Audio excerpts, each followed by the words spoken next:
आज हम पढ़ेंगे lesson number 5 of class 6 history, राजा और राज्य, राजा और एक प्राचीन गणराज्य। इसके बारे में आज हम पढ़ेंगे lesson number 5 of class 6 history. ठीक है, क्लास 6 हिस्ट्री के लिए ये बहुत इंपॉर्टेंट है। ठीक है, सो स्टार्ट करते हैं। ठीक है, अब इससे पहले हम स्टार्ट करेंगे पहला टॉपिक, जो कुछ लोग शासक कैसे बने। हमें पता होना चाहिए आज से पहले हमारे यहाँ पर कोई लोकतंत्र नहीं था, राजतंत्र था।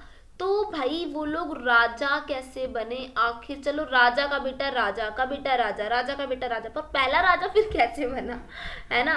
तो ये बड़ा अजीब सा सवाल हमारे मन में आता है। करीब 3000 साल पहले कुछ लोग बड़े बड़े यज्ञों को आयोजित कराकर प्रतिष्ठित हो गए। अश्वमेध यज्ञ एक ऐसा ही आयोजन था। कौन सा? अश्वमेध यज्ञ। ठीक है, अश्वमेध यज्ञ जो था एक ऐसा ही आयोजन था जिसमें घोड़े को राजा के लोगों में स्वतंत्र चित्रण छोड़ दिया जाता था। इस घोड़े को दूसरी ओर राजा ने रोका तो उसे वह अश्वमेध यज्ञ करने से लड़ाई करनी पड़ती थी। नहीं आया समझ में? कोई बात नहीं। देखो, होता क्या था पहले के टाइम पे कि इसमें एक घोड़े को राजा के लोगों की देखरेख के लिए स्वतंत्र विचार के लिए छोड़ दिया जाता था। ठीक है, अब होता क्या था, इस घोड़े को किसी दूसरे राजा ने रोका तो वह अश्वमेध यज्ञ करने के वाले राजा से लड़ाई करनी पड़ती थी। अगर उन्होंने घोड़े को जाने दिया तो इसका मतलब ये होता था कि अश्वमेध यज्ञ करने वाले राजा उनसे ज्यादा शक्तिशाली हैं। जो घोड़े को छोड़ा जाता था और कोई भी राजा है वो उसे रोकता था अपने क्षेत्र में आने से। अगर उसने उसे रोक लिया तो यानी कि वह राजा ज्यादा शक्तिशाली है, जो रथ वाला राजा है वो शक्तिशाली नहीं है। ठीक है, पर उसने अगर जाने दिया तो यानी कि वो वाला राजा शक्तिशाली था, ये वाला राजा शक्तिशाली नहीं है।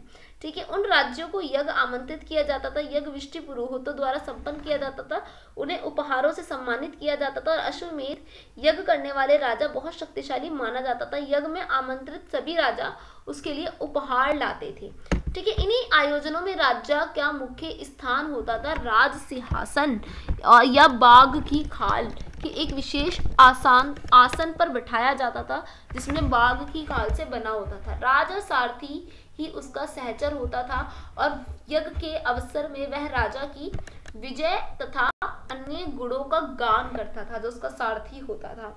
ठीक है, अब संबंधी खासकर रानियों तथा पुत्रों में कई छोटे छोटे अनुष्ठान करने होते थे। आमंत्रित राजाओं का सिर्फ बैठकर यज्ञ की प्रक्रिया को देखना होता था। ठीक है, अब एक चीज, राजा के ऊपर पुरोहित पवित्र जल छिड़काव के साथ साथ अनुष्ठान करता था। ठीक है,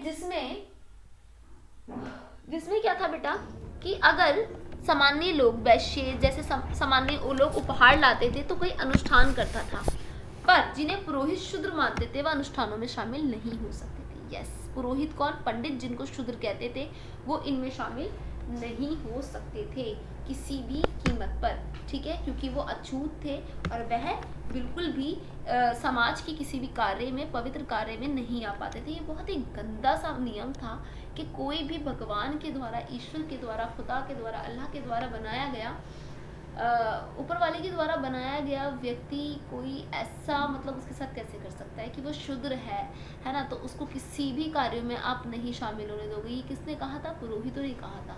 तो it's too much dirty thing, but कोई बात नहीं था उस टाइम पर।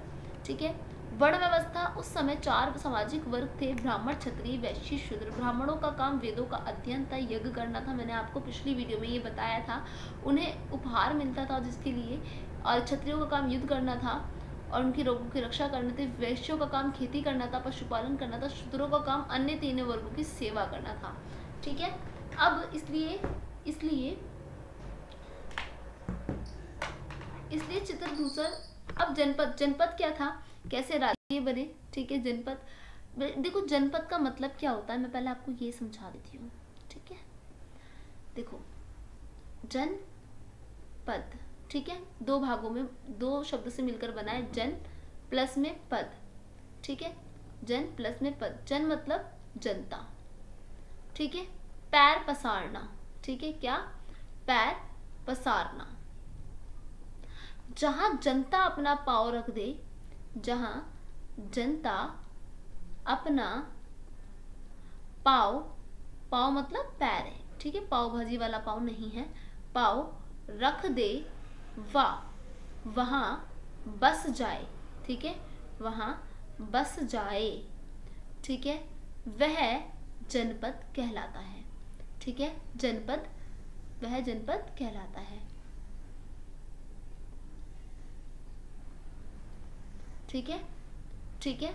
और जो अच्छा होता है, बहुत डेवलप होता है, देखो महायज्ञों के करने वाले राजा अब जन के राजा ना होकर जनपदों के राजा माने जाने लगे। जनपद का शाब्दिक अर्थ है जन के बसने की जगह, यानी कि जनता के बसने की जगह।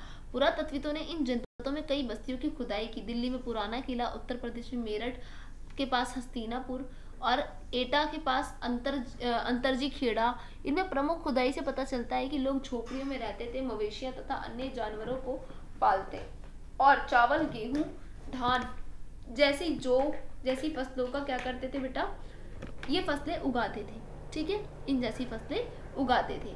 तो जनपद मतलब क्या होता है, जहाँ पे जनता क्या कर दे, अपना गाँव पसार दे या जनता रहने लगे, है ना, उसे हम जनपद कहते हैं। चलो जी, लोग मिट्टी के बर्तन भी बनाते थे, इनमें कुछ धूसर और लाल रंग के होते थे।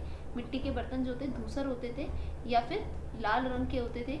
और पुरा स्थलों में कुछ विशेष प्रकार के बर्तन मिलते हैं, धूसर पात्र में जाना जाता है उसे, ठीक है। इसके अलावा एक जैसे नाम स्पष्ट है, बर्तनों पर चित्रकारी की गई है, आमतौर पर सरल रेखाएं ज्यामिति आकृतियों के रूप में है। अब भाई जनपद तो हमें पता चल गया जनपद क्या है, ठीक है, पर महाजनपद क्या है, ठीक है।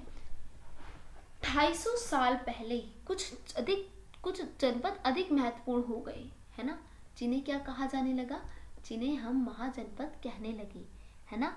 महाजनपदों को दिखाया गया इस चित्र में। महाजनपद की राजधानी होती थी, कई राजधानियां किलेबंदी की गई थी, चारों तरफ लकड़ियां, ईंटों के पत्थर से। किलेबंदी क्या होती है, जैसे यहाँ पे कोई राजधानी है तो चारों तरफ उस राजधानी के क्या कर देते हैं, लकड़ी या फिर पत्थरों से उसे चारों तरफ से किलेबंदी कर देते हैं, ठीक है।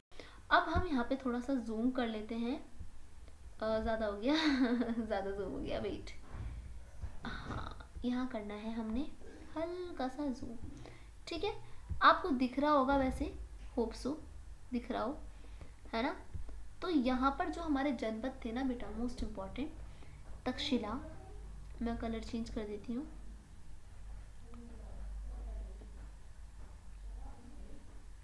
ठीक है, और थोड़ा सा इसकी थिकनेस बढ़ा देती हूँ। देखो तक्षशिला झेलम नदी के पास, गंधार अफगानिस्तान में, नहीं पाकिस्तान में, ठीक है, तक्षशिला भी पाकिस्तान में, ठीक है।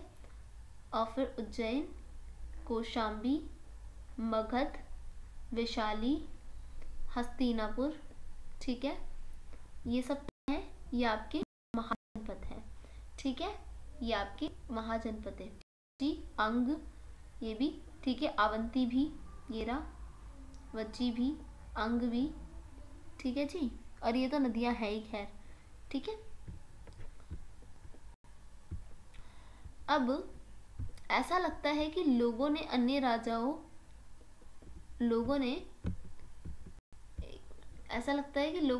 राजाओं के आक्रमण के डर से सुरक्षा के लिए इन किलों का निर्माण किया। कुछ राजा अपनी राजधानी के चारों ओर विशाल ऊंची प्रभावशाली दीवार खड़ी कर अपनी समृद्धि, 1 मिनट में से पहले ठीक कर लेती हूँ पेज को, गुड, अब ठीक है, ठीक है। ऐसा लगता है कि राजाओं के आक्रमण से डरकर सुरक्षा के लिए किलों का निर्माण किया और कुछ राजा अपनी राजधानी के चारों ओर विशाल ऊंची प्रभावशाली दीवार खड़ी कर समृद्धि शक्ति का प्रदर्शन भी करते थे और किले के अंदर रहने वाले लोगों को उस क्षेत्र पर नियंत्रण रखना भी सरल हो जाता था। विशाल दीवार बनाने के लिए व्यापक योजना की आवश्यकता थी। लाखों की संख्या में ईंट पत्थरों का इंतजाम करना पड़ता था और स्त्री पुरुष तथा बच्चों से लिए अधिक परिश्रम किया और आवश्यकता पड़ती होगी। जाहिर सी बात है, जब इतनी किलेबंदी कराते थे तो इतने सारे लोगों की ज़रूरत ज़रूर पड़ती होगी, ऐसे तो नहीं हो सकता, है ना। तो नेक्स्ट इज, अब राजा सेना रखने लगे थे, सिपाही को नियमित वेतन देकर साल रखा जाता था, पूरे साल के रखा जाता था। कुछ भुगतान संभवतः आहत सिक्कों के रूप में दिया जाता था। याद रखना, इसी टाइम पे सिक्के चले थे, आहत सिक्के, ठीक है। आहत सिक्के फेमस सिक्के होते थे, ठीक है जी, सिक्के। हम वैसे इसमें 8 चैप्टर में पढ़ेंगे। कर क्या होता था, जिसे हम टैक्स कहते हैं। महाजनपद के राजा विशाल किले बनवाते थे और बड़ी सेना रखते थे, तो इसलिए प्रचुर संसाधनों की आवश्यकता होती थी। उसके लिए कर्मचारियों की आवश्यकता होती थी। महाजनपदों के राजा लोगों द्वारा समय समय पर लगाए गए उपहारों पर निर्भर अब नियमित रूप से वसूलने लगे थे, जैसे कि फसलों पर लगाए गए कर, कारीगरों के ऊपर लगाए गए कर, पशुपालकों और जानवरों या उनके उत्पाद पर कर देना पड़ता था, टैक्स देना पड़ता था। ठीक है, व्यापारियों के सामान पर कर देना पड़ता था। आखेटों और संग्राहकों को जंगल की प्राप्ति वस्तु देनी पड़ती थी, है ना। तो ये सब कर हमें देने पड़ते थे। कृषि में परिवर्तन हुआ। इस युग के अंदर कृषि क्षेत्र में 2 बड़े परिवर्तन आए, जैसे फाल, हल के फाल अब लोहे के फाल बनने लगे।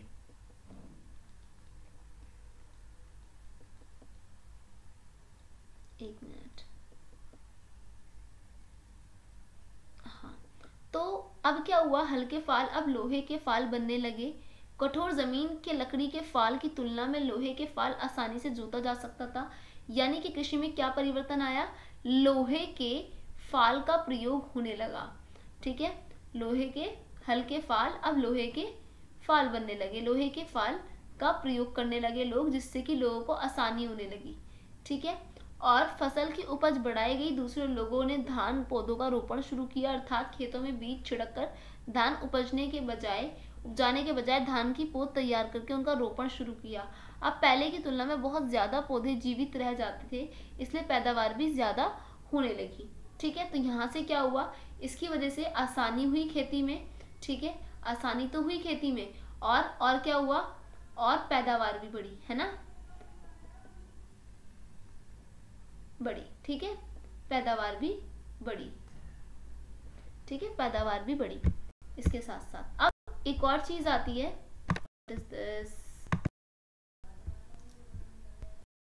हाँ, सूक्ष्म निरीक्षण हमने किया।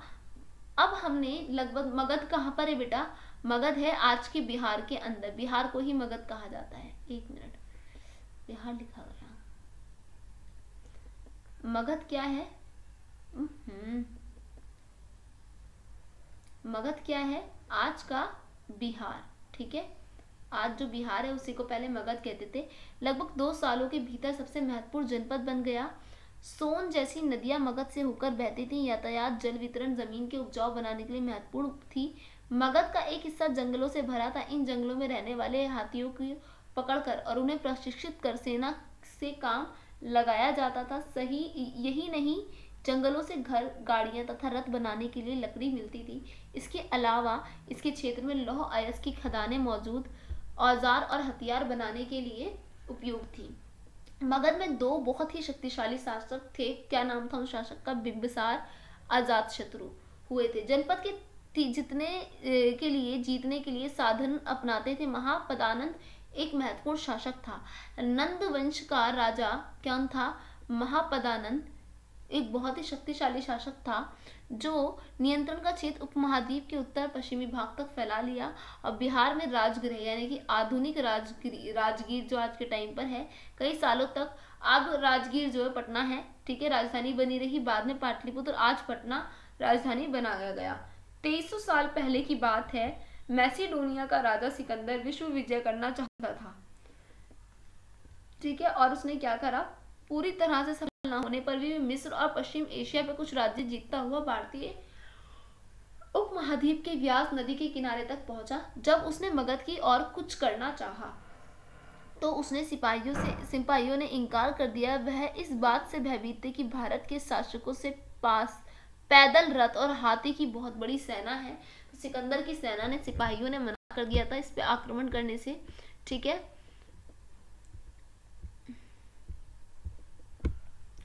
इसके बाद आता है कि जो वज्जी है, वज्जी क्या है, मगध बता दिया ना, मगध में क्या था। अब वज्जी भी एक क्या था बेटा, एक महाजनपद था, जैसे हमने पढ़ा है ऊपर। ठीक है, जिसकी राजधानी वैशाली थी। यहाँ एक अलग किस्म की शासन व्यवस्था या गढ़ संघ कह सकते हैं, संघ था। गढ़ या संघ कई शासक होते थे। इसमें से प्रत्येक व्यक्ति राजा कहलाता था। ये सभी राजा व्यक्ति अनुष्ठानों को एक समय संपन्न करते थे। सभाओं में बैठकर बातचीत और बहस विवाद के जरिए करते थे कि क्या करना है। मतलब पहले यहाँ पे ना क्या होता था, एक संघ होता था, ठीक है, एक यूनियन बना देते थे या फिर एक गढ़ बना देते थे, जिसके अंदर ये सब लोग क्या करते थे, बात करते थे बैठकर, और एक दूसरे से हर चीज़ पे क्या लेते थे, सलाह या मशवरा लेते थे। ठीक है, सलाह मशवरा लेते थे और चर्चाएं करते थे। स्त्रियां दास कमकार सभाओं में हिस्सा नहीं ले सकती थी। ठीक है, वज्जी का ये वर्णन दीर्घ निकाय से लिया गया है, प्रसिद्ध बौद्ध ग्रंथ जिसमें व्याख्यान 2300 साल पहले का लिखा हुआ है। अजात शत्रु वज्जी संघ पर आक्रमण करना चाहते थे। अपने मंत्री वासाकार बुद्ध के पास सलाह के लिए पहुंचे तो बुद्ध ने उनसे पूछा कि क्या वज्जी सभाएं नियमित रूप से होती हैं, उनमें सभी सदस्य उपस्थित होते हैं। जब उन्हें पता चला ऐसा होता है तो उन्होंने कहा कि वज्जीवासी तब तक उन्नति करते रहेंगे जब तक वो पूर्ण नियमित रूप से सभा करते रहेंगे, आपस में मिलजुल कर रहेंगे, पारंपरिक नियमों का पालन करेंगे, बड़ों का सम्मान करेंगे और समर्थन और उनकी बातों पर ध्यान देते रहेंगे। वज्जी महिलाओं के साथ में जोर दबस्ती नहीं करेंगे, तभी वो लोग क्या रहेंगे, ठीक रहेंगे, ऐसा बुद्ध कहते हैं उनसे अजात शत्रु से। ठीक है, कई शक्तिशाली राजा इन संघों को जीतना चाहते थे। इसके बावजूद अब राज्य अब लगभग 1500 साल पहले तक चलता रहा। उनके बाद गुप्त शासकों ने गढ़ संघ पर विजय प्राप्त कर ली, राज्य शामिल कर दिया। ठीक है, इसके बारे में आगे पढ़ेंगे। ठीक है, सही गलत बताना। अश्वमेध के घोड़े और राज्य की छूट देने वाले राजाओं को यज्ञ आमंत्रित किया जाता था, यह आपको बताना है सत्य है या असत्य है। राजा के साथ सारथी ऊपर सारथी पवित्र जल का छिड़काव करते थे। सारथी पवित्र जल का नहीं, पुरोहित करते थे। पुरातत्वविदों को जनपदों की बस्तियों में महल में मिले चित्रित धूसर पात्रों को अनाज में रखा जाता था। महान जनपदों में बहुत सारे नगर किलेबंद होते थे, यह आपने बताना है। अब नीचे दिए गए खानों में निम्नलिखित शब्द भरो। मतलब ये कि महाजनपद के जो राजा थे, ठीक है, वो आखेटक, संग्रहक थे, कृषक थे, व्यापारी थे, शिल्पकार थे, पशुपालक थे, ये बताना है आपने। समाज में वो कौन से समूह थे जो गढ़ों और सभाओं में हिस्सा नहीं ले सकते थे? कौन सा समूह था वो? दो ही थे, है ना, लिख देना। राजाओं ने किले क्यों बनवाए, एक ये वाला क्वेश्चन भी आपने करना है।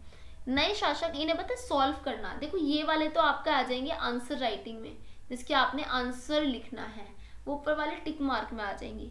नए शासक 3000 साल पहले बनने स्टार्ट हुए, मतलब आने शुरू हुए। महाजनपद 3000 साल पहले बने सिकंदर का आक्रमण के बीच, लेकिन 2300 साल पहले। गढ़ 1500 साल पहले बनने शुरू हुए। बस कंप्लीट योर चैप्टर। ठीक है, कंप्लीट योर चैप्टर, डन। अब आपने फोकस करना है अपनी स्टडी पे, and if you have any doubt so you can comment on this session. ठीक है, and have a nice day. अल्लाह हाफिज, टेक केयर ऑफ एवरीवन।